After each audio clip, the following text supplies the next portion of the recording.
여러분 반갑습니다. 슈퍼리치입니다. 자, 저번 주 시장 자체를 놓고 보면은 조정이라든지 출렁임 이후에 강한 반등을 만드는 시장이 연출이 되는데, 전체적으로 종목들이 반등이 자연스럽게 나온다라고 생각을 하시면 될 것 같아요. 그래서 항상 우리가 너무 짧게 하루하루를 보는 것보다도 좀 넓게 보시라고 말씀을 드리고 싶은 게, 나스닥 같은 경우에도 과거에 수년간 상승하는 과정을 보면은 그 상승 안에서도 조정은 항상 나왔기 때문에, 상승을 하려면 조정이 나와야 되고 조정이 나오면은 상승을 한다, 이렇게 좀 자연적인 흐름이다라고 생각을 하시면 될 것 같아요. 그래서 지금은 이제는 상승하는 장을 좀 즐겨야 된다. 그리고 좋은 종목들은 계속해서 무럭무럭 커 나가는 거를 그저 바라만 보면서 박수를 쳐주면 된다라고 말씀을 드리고 싶습니다. 자, 그래서 대한해운이라든지 다른 종목들 제가 여러가지 추천을 해드렸는데, 수익 나신 분들 다시 한번 축하의 말씀을 드리고 싶고, 그것도 분석을 해드리도록 하겠습니다. 자, 그리고 네이버랑 카카오랑 같이 묶어서 좀 분석을 해드릴 거고, 원전 쪽 같은 경우에도 최근에 금요일 같은 경우에도 급상승이 나온 부분이 있는데, 냉정하게 볼 필요가 있어요. 종목들을 본다라기보다도 원전 쪽의 내용적인 부분을 냉정하게 볼 필요가 있다. 이게 좀 답답한 것 중에 하나가 있는데, 아무튼 그거에 대해서도 분석을 해드릴 테니까 구독이랑 좋아요 눌러주시고 영상 다 끝까지 확인을 해주시기 바랍니다. 자, 일단은 코스피 같은 경우에도 상승적인 부분이 당연히 자연스럽게 나오는 거고, 코스닥 같은 경우에도 반등을 하고 있다라고 보시면 될 것 같은데, 조정장을 여러분들 정말로 두려워하지 마세요.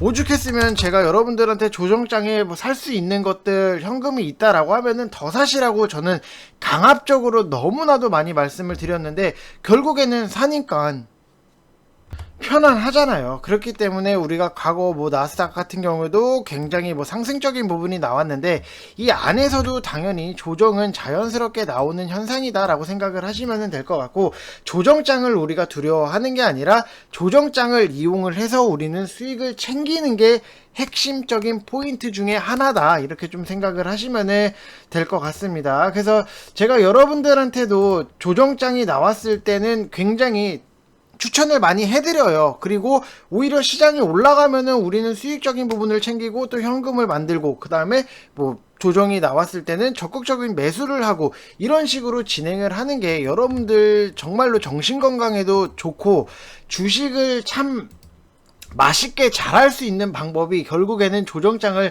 이용을 해야 된다라고 보시면 될 것 같습니다. 그래서 제가 여러분들한테 지금 추천을 다양하게 드렸어요. 10월 7일날 포스코, 대한해운 수익 나왔고, 한국카본, 휴캠스, 현대제철 지금도 싸다 이렇게 써드리고, 휠라홀딩스 4만원 이하 매수하세요 이렇게 말씀을 드렸는데, 결국에는 지금 수익적인 부분, 수익을 걷어 나가고 있는 것들, 그리고 아니면은 아직은 좀 보합권에 머물러서 우리의 순서를 기다리고 있는 종목이 있다라고 하면은, 그만큼 조정이 나왔을 때 우리가 얼마나 안정적으로 샀는지, 이거에 대해서 여러분들이 많이 깨달으시면은 정말로 도움이 많이 되실 수 있다라고 보시면 될 것 같아요. 이게 여러분들이 살아남는 방법 중에 하나고, 휠라 같은 경우에도 여기서 보면은 우리가 4만원 이하로 잘 매집을 해놨기 때문에 지금은 수익적인 부분이고, 휴캠스 같은 경우에는 보합권이지만 여러분들이 분할적으로 잘 잡아놨다라고 하면은 수익적인 분도 계시겠고, 아무튼 보합권에 머물러 있는 거고,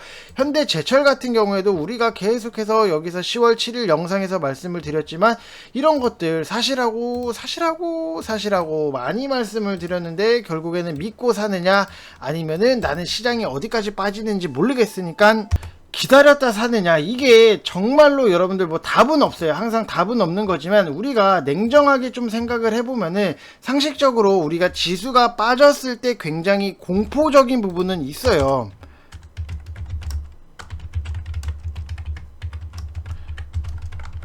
공포겠죠. 근데 우리가 그때 사거나 아무것도 하지 않은 게 과연 유리할 건지, 아니면은 지금 급등을 하고 이제 바닥을 찍었으니까 생각을 하고 매수하는 게 나을 건지에 대해서 생각을 해보면은, 자, 지금 대표적으로 코스닥 같은 경우에도 여기서 조정이 나왔기 때문에 우리는 이 안에서 분할적으로 접근을 해서 평단 관리를 하는 게 나을 건지, 아니면은 시장이 이만큼 올라와 있는 상태에서 이제부터 나는 좀 매수를 하겠다 하는 거랑 뭐가 유리한 건지에 여러분들이 생각을 하시면은, 결국에는 빠졌다고 두려워서 못 사는 게 아니라 조정장에서 여러분들이 공격적인 매수를 하시고 시장이 올라와서 수익적인 부분을 잘 지켜보면서 크게 먹고 나오면 된다.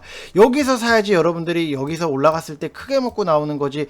여기서 이제 또 시작하면은 뭐 여기서 사가지고 아 이렇게 갈 때까지 뭐 했다 해서 크게 먹는 뭐가 더 여러분들이 많이 맛있게 먹을 수 있는 건지를 좀 생각을 해보시면은 이미 가격이 높아졌을 때 사는 것보다 가격이 싸지고 있는 상태에서 분할적으로 사시는 게 훨씬 더 유리하다라고 말씀을 드리고 싶고, 이제는 본격적으로 인플레이션 시대고 물가 상승은 막을 수가 없어요. 그렇기 때문에 여러분들이 대비를 하시고 싶다라고 하면은 경기 민감 업종 이쪽에서 여러분들이 놓으셔야 돼요. 그쪽 업종에서 물리던 안 물리던 이 경기 민감 업종, 그리고 코로나로 인해서 수혜를 받는, 위드 코로나로 수혜로 받는 그런 것들을 여러분들이 생각을 하시고 인플레이션 시대에 무조건 준비를 하셔야 된다 말씀을 드리고 싶습니다. 자, 그래서 여러분들 뭐 한 가지 말씀을 드리면은, 지금 뭐 이벤트 진행을 하고 있어요. 지금 선착순 자리가 10분을 모시는데 이제 3자리 남았다라고 하기 때문에 딱 3분만 딱 진행을 하고 바로 마감을 하도록 하겠습니다. 뭐 하루에 5,000원도 안 해요, 여러분들. 근데 인증 나오는 거 지금은 솔직히 말씀을 드리면은 많이 안 팔아서 인증적인 부분이 많이는 안 나와요. 아직까지도 갖고 있을 거니까. 상승장이 아직도 이제 발목에서 이제 무릎까지 올라와 있는 상태인데 우리는 어깨까지 올라가는 걸 기다리고 있어요. 그래서 지금 뭐 인증이 뭐 다양하게 나오고 있는데, 뭐 현대제철, 그 다음에 뭐 TCC 스틸, 그 다음에 뭐 이렇게 보면은 뭐 광주 신세계라든지 뭐 삼성 엔지니어링, 다 수익적인 부분이 조금 그것마다의 차이는 있겠죠. 종목들마다의 차이는 있겠지만 여러분들이 여기서 보시면은 뭐 대한해운, 아니면은 뭐 롯데정밀, TCC 스틸, 현대제철, 코스모, 신소재, 이런 것들이 다 나오고 있다. 근데 아직까지도 팔지 않았다. 왜냐, 우리는 더 많이 먹고 더 크게 먹고 나올 거니까. 그렇게 생각을 하시면 될 것 같고, 아무튼 뭐 여러분들 경기 민감 업종 여기서 좀 선택을 많이 하셔야 된다. 지금은 하세요. 자신있게 말씀을 드리지만 뭐 포스코, 현대제철 이런 쪽, 심지어는 여러분들이 생각을 하셔야 되는 게, 지금 팜스토리, 지금 곡물 가격에 대해서 원자재 상승이 나왔고, 오죽했으면은 아세아 시멘트, 여기서도 상승적인 부분이 나왔다, 시멘트까지도 상승적인 부분이 나왔다. 그러면은 다음에 뭐가 갈 건지, 이거 VIP 방에서 월요일부터 매집 시작할 거고, 저는 매집 시작할 거다라고 말씀을 드리면은 진짜 해요. 그래서 지금 VIP 방에서는 원자재,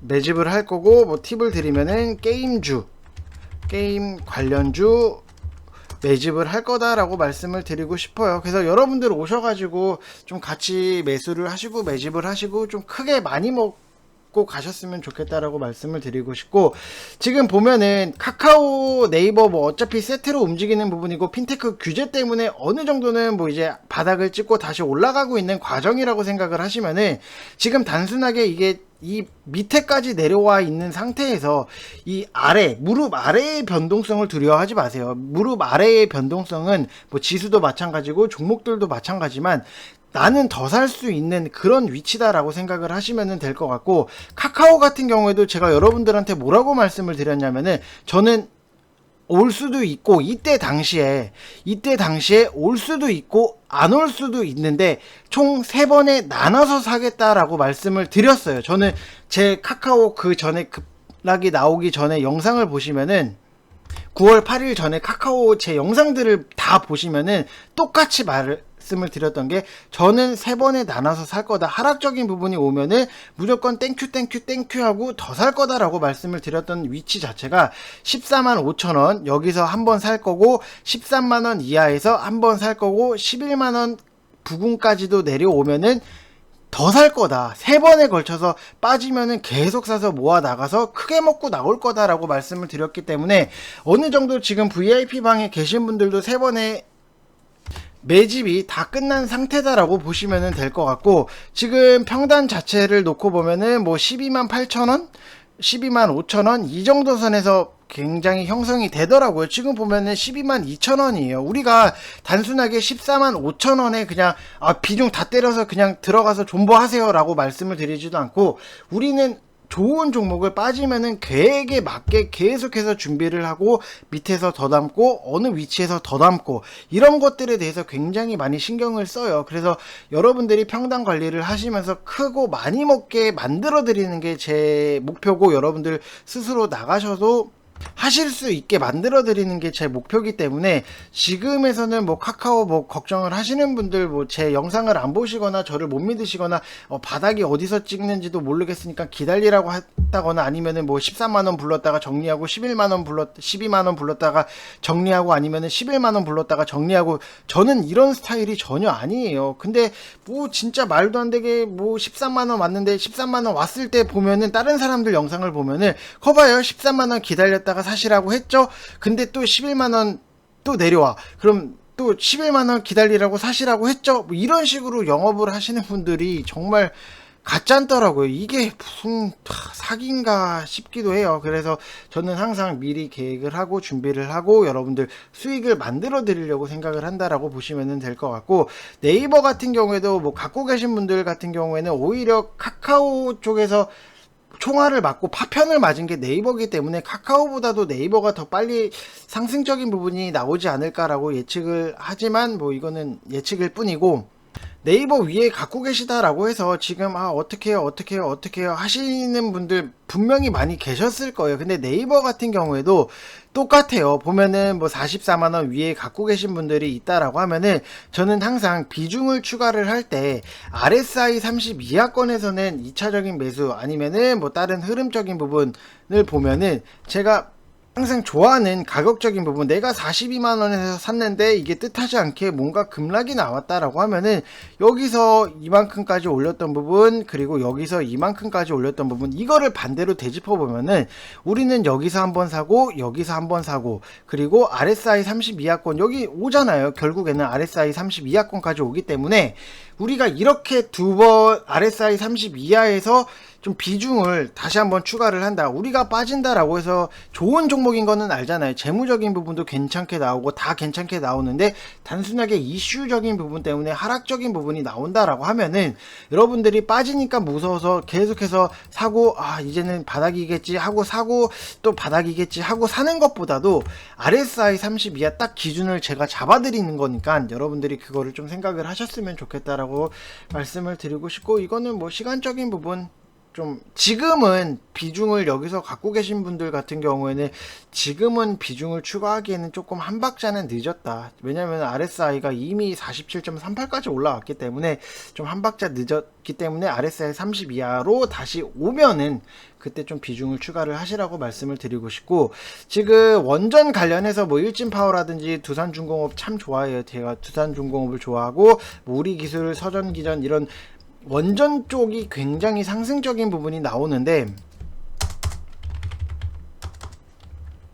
이게 뭐 종목도 종목이고 당연히 좋은 부분도 있는데, 좀 내용을 좀 뜯어볼 필요가 있는 게, 지금 뭐 프랑스에서 원전에 대한 얘기를 굉장히 많이 하잖아요. 지금 보면은 뭐 1조 4천억 원 투자를 한다, 뭐 이렇게 1조 4천억 원을 투자를 한다, 뭐 이런 기사적인 부분이 있는데, 이게 프랑스에서 완전히 정책을 뒤집은 거예요. 이게 결코 작은 규모는 아니다라고 생각을 하시면 될 것 같고, 지금 우리나라 정부에서 지금 탈원전 정책이 뭐가 문제냐라고 하면은, 태양광이라든지 풍력 등으로 전기 공급에 차질이 생기니까 결국에는 탈원전을 못하고 있어요. 5년간 뭐 수치 조작까지 하면서 강행을 했던 부분은 있는데, 결국에 올 여름에도 원전 추가로 가동을 했던 부분이고, 문제는 원전 산업이 이런 거예요. 우리가 기술력이 좋아, 싸게 해줄게, 우리한테 맡겨 하고 아무리 자랑을 해도 원전이라는 사업 자체는 돈이 문제가 아니라 가장 중요한 게 안정성이에요.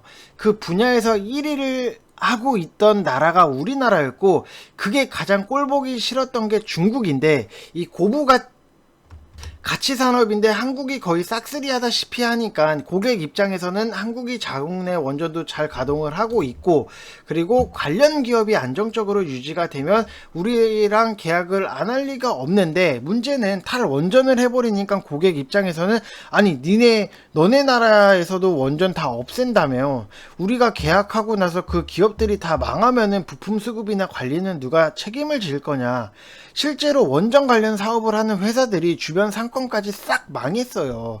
그래서 이런데 결국 문제가 돼서 그동안 수십조 계약을 날려 먹었던 적이 너무나도 많기 때문에 이게 참 아쉬운 것 중에 하나인데, 결국에는 뭐 프랑스에서도 뒤집고 이제 다른 나라에서도 결국 원전에 대한 필요성을 느끼고 있기 때문에, 이런 원전 관련 종목들은 좀 기회가 왔을 때는 여러분들이 미리미리 준비를 하시고, 좀 시간적인 부분이 걸리더라도 미리 들어가서 준비를 하시는 게 좋다라고 말씀을 드리고 싶고, 두산중공업 참 많이 말씀드렸어요. 제가 여러분들한테 지금 여기서 딱 음봉이 나오고 있으니까 여기서는 여러분들 매집을 하시라고 말씀을 드렸는데, 결국에는 갑니다. 이게 참 지나고 나면은 항상 다 보이는 것들에 대해서 여러분들이 미리미리 좀 들어가서, 이 기다림을 너무나도 싫어하시는 분들이 많이 계시는데, 이 기다림은 항상 주식에서는 필연적인 거기 때문에 좀 너무 급하게 단타 위주로만 진행을 하시면은 더 힘들 수밖에 없어요. 그래서 좋은 종목 사서 무럭무럭 커지는 걸 좀 기다리시고 그 과정을 즐기셨으면 좋겠다라고 말씀을 드리고 싶습니다. 자, 이상 영상 마치겠습니다. 감사합니다.